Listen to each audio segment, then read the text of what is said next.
Not only do we have all this advice in the Dungeon Master's Guide for how to run these games, we also have a lot of adventure examples. Right. So we present 5 really short, simple sample adventures that are serving a couple of purposes. We've spent a chapter telling you how to create adventures, and here we're showing that put into practice.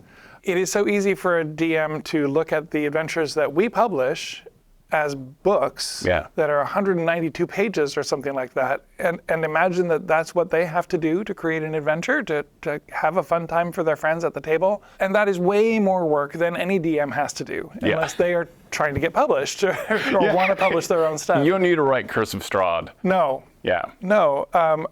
I mean, even Curse of Strahd was originally 48-page adventure. Yeah, very small. Modules back then were petite. Yeah, Setting of the Hill Giant Chief was like 8 pages long. Yeah. So these are half a page to a full page of text that are really about as much as you need to plan out to have a full session of adventure. They're pretty straightforward. They all use monsters in the monster manual and maps at the back of this book. We have this 15-page appendix of full-page maps. And what we tell you to do is either use these maps exactly as they're presented, or use a part of this, like wall off some of the passages so it's a smaller dungeon. We give you a full-page dungeon, but you won't, for this short adventure, you only need a little piece of the dungeon. So wall it off, there's your map, here's your encounters, there's like 4 of them, and go play D&D. For 4 hours, easy. Yeah. Right? They're level 1, level 2, level 3, level 5, and level 7. The first 3 are sort of tied into the region around the city of Greyhawk, so that if you're using that as your campaign setting start, then you can align those things. There's sort of very light sprinkling of some of the conflicts we talk about in the campaigns chapter about Greyhawk. The third one, the level 3 one, features a dragon antagonist, where we've talked about evil dragons as one of the main conflicts in the world of Greyhawk. There's a suggestion in the second one, the level 2 adventure, that this guy might be a spy for IUs, or people might be blaming IUs for what's going on in this situation, even though it actually has nothing to do with it.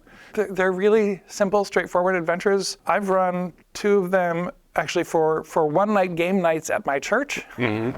And the beauty of an adventure is you have a half page of text, you have some idea of the outline of things, and then the players are going to do stuff that you do not anticipate. Yeah. They're going to spend lots of time making a plan that then goes completely awry, and everybody has a fantastic time. And you don't need more than this. I just last night was reminded the dangers of a door. Yes. and how long that can cause the adventure to be. Yes. I don't know what it is about it. Just doors. They're like, what's on the other side of the door? Is the door safe? It causes so much anxiety in D&D. So it's interesting that you say that. You're completely right. But it made me think about some of the advice that we have in the earlier chapters of the book. There's a brief section talking about dealing with players that are overly cautious. Yeah. Because that's learned behavior, right? If you smack players' hands too often when they reach for something, they're going to be much more careful reaching for something. So, communication is like the solution to so many things. Right. But, reassure players, if that's grinding your game to a halt and you don't want it to, reassure players that you don't need to stress out about every door. You can do that out of game, or you can just demonstrate over time that doors are not going to eat you, usually. The second adventure, the level 2 one, involving a mine situation, my daughter actually ran that in her home game that I'm playing in. So, I knew what was going on, but just didn't say anything. Oh, yeah. But, we had a blast. Everybody had a blast. And again, sort of the decisions that players make in the moment totally change how everything unfolds. And so, okay, that was unexpected. That was new. That was fun. We all had a great time. That's a good reminder to anyone who, because, sometimes people are like, oh, I don't know if I'm ready to DM. I'm like, look how much time the players take. You are kind of the main CPU of the story, but don't worry, they will take up time in space and give you time to think. Yep. Yeah, and sometimes it's a very lazy day. depending on the players. That is definitely a characteristic of our home game. Yeah. Yes. You can just quietly watch it happen, and then everyone thinks you're brilliant. Yep. So we have that level 2. We've got, I like these names: the Fouled Stream, the Minor Difficulties, the Winged God, and the Horns of the Beast. What is that one about? That one is focuses on a long wilderness journey, using actually the poster map of the world of Greyhawk as one possibility. We bring in some of the travel stuff from Chapter 2 of the DMG about planning an adventure in stages. There's a random encounter table, and there's, let's see, I don't want to spoil it for anybody who's going to play it. We don't have to spoil them. Yeah.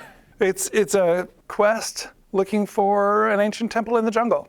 Yeah, and these are all just ready to use. And I also love all of these maps are very helpful. We can always use more maps. Yes, maps are my weak point as a dungeon master. I don't particularly like drawing maps, so I will often borrow maps from elsewhere or modify them in some way. And that's all in the Appendix B. That is Appendix And that B. is quite a lot of maps, actually. Yes, and they're all full-page maps. There will be color versions available on D&D Beyond to use with the Maps tool, but these are the kind of thing that you can photocopy, you can draw, or you can put up on a virtual table just fine as they are. Thank you so much for watching. Every week leading up to the brand new 2024 Dungeon Master's Guide, we'll have new videos and premieres telling you more about the book. To pre-order the 2024 Core Rulebooks digital physical bundle, click on the links in this video description and find out more about all the pre-order bonuses, including frames, backdrops, dice sets, digital dragon art book, and the digital golden dragon mini. I'm Todd Kenrick. Thank you so much for watching. Don't forget to hit the like, the subscribe button, and also the notification button so that you're alerted when we have brand new videos about the future of D&D.